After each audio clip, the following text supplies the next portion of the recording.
Assalamualaikum warahmatullahi wabarakatuh. Sampai jumpa lagi dalam siaran materi Sistem Indonesia AMAS. Pada edisi 46 kali ini, kita akan membahas sesuatu yang dekat rakyat, tetapi jarang dibahas secara jernih, yaitu perbandingan antara pengawasan berbasis profesi dengan pengawasan berbasis kepemilikan atau rasa memiliki.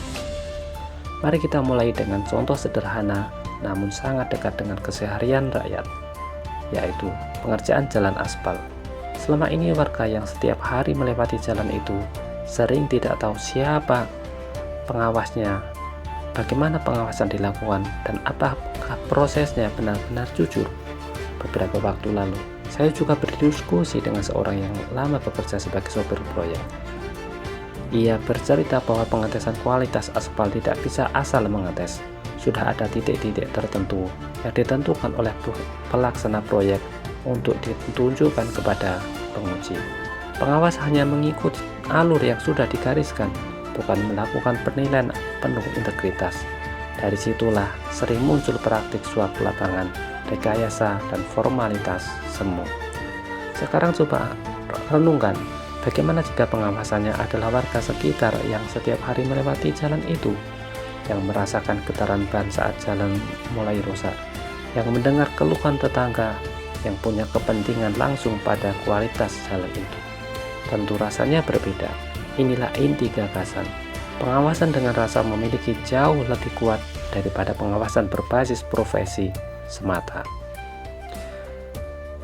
Selain itu, saya juga pernah terlibat langsung dalam dua proses penilaian besar.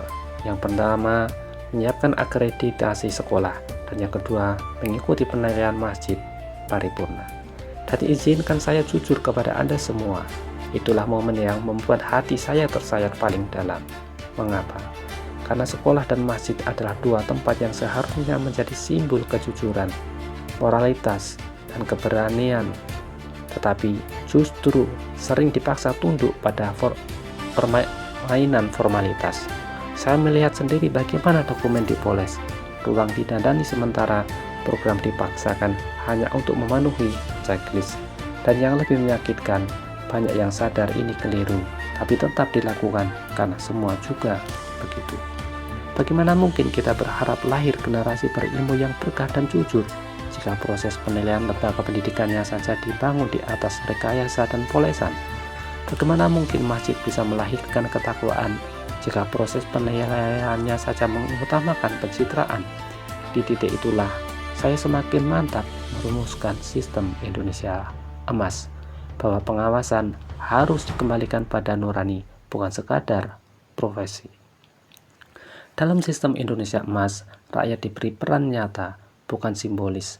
Pengawasan tidak hanya dilakukan oleh lembaga profesional, tetapi juga oleh mereka yang paling merasakan dampaknya, masyarakat sekitar. Secara struktural, ada lembaga bernama DNN, Dewan Nilai Nasional, sebuah lembaga independen yang bekerja bersama rakyat, bersama kampus, dengan jadwal penilaian acak dan mendadak, tanpa seremonial mahal, tanpa polesan formalitas. Sistem ini menghapus pemborosan yang selama ini menjadi budaya birokrasi, konsumsi besar, acak seremonial, spanduk sekali pakai, dan dekorasi dadaan, hingga pengadaan barang yang dipaksakan agar terlihat rapi di mata penilai. Kita tidak butuh penilaian yang manis, kita butuh penilaian yang jujur. Jika penilaian jujur menjadi budaya, maka bantuan tepat sasaran, proyek berkualitas, pelayanan publik meningkat, korupsi berkurang, dan rakyat merasakan langsung manfaatnya. Setelah memahami semua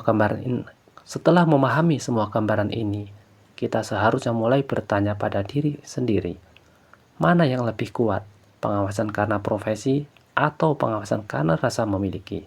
Sistem Indonesia AMAS menjawab dengan tegas, masa depan bangsa dibangun oleh rakyat yang ikut menjaga, bukan hanya oleh mereka profesional yang dibayar untuk melihat.